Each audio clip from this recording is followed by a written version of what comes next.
In the opening scene of episode 3, Roman is on his way to Connor and Willa's wedding when he gets a call from Logan, who is about to board a plane with Tom to meet Mattson. Logan desires to fire Jerry, and he wants Roman to break the bad news to her. It's obvious that this is a test of allegiance, but Roman swallows hard and agrees. A brass band is playing at the wedding as Willa tells her mother that they will be taking a boat to Ellis Island for the ceremony. While Roman musters the courage to approach Jerry, Connor recoils upon overhearing some guests complaining about the super wealthy. Mr. Scrooge just happened to be a huge wealth creator. Jerry immediately recognizes that Roman is acting strangely, and after some hesitation he blurts out that she has been fired. Logan claims that she is to blame for the Department of Justice's mishap and the substantial fine they were forced to pay, but she counters that she gave him her all. Roman concludes, promising her she'll be highly compensated and attempting to apologize. He just lost his confidence. However, a furious Jerry simply walks off and leaves Roman's father a voicemail. Kendall shows in as Shiv ignores multiple calls from Tom and Connor is griping about the inadequate wedding cake, which he compares to the loony cake he received when his mother was placed in an institution. Shiv is offered by Kendall and Roman to inform Connor that Logan is traveling abroad because Connor is still expecting he will drop by. Tom then hurriedly phones Roman from the plane to let him know that Logan is sick and has a problem. While performing chest compressions, it discovered him unconscious in the lavatory. The crew of the aircraft is attempting to revive Logan, but Frank holds Logan's phone to his ear so that Kendall and Roman can talk to their father in case it's the last chance. Logan is told by a dazed Roman, "You're a monster. You're going to win," and Kendall stutters, "I love you. I do. I am unable to forgive you. But it's okay, because I still adore you. I love you. Don't go. Please not now." Shiv cries as she talks to Logan. Tom, however, explains that he's not okay, no. Tom reports that Logan's respiration and heart have both stopped. The plane is about to turn around when Kendall yells into the phone that he needs to speak to Logan's physician and the best heart doctor in the world immediately. Additionally, he insists on speaking with the pilot, who Frank kindly reminds him is in charge of flying the aircraft. Frank responds, "I think he is gone," when Kendall inquires about the status of Logan. Shiv is annoyed that no one told her before as Kendall sobs and hangs up.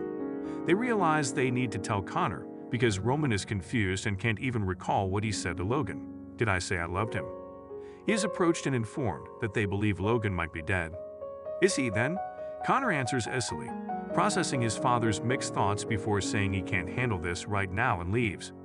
Logan has not yet been pronounced dead, so Roman still wants to get some qualified medical professionals to examine him.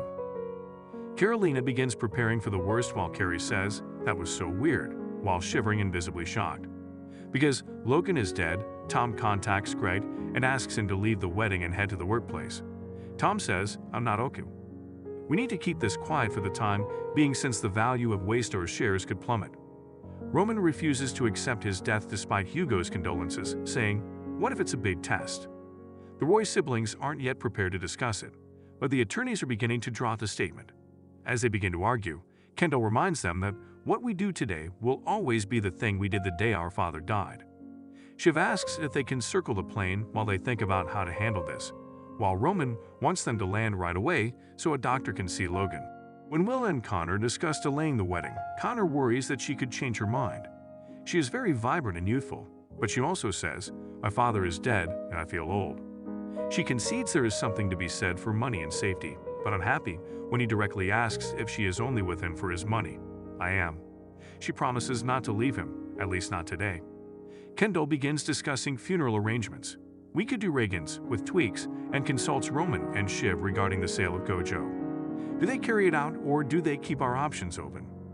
Shiv and Kendall nominate Roman to inform Mattson of what happened, but Shiv insists on placing their names on the business statement and holding on to control until the board meeting.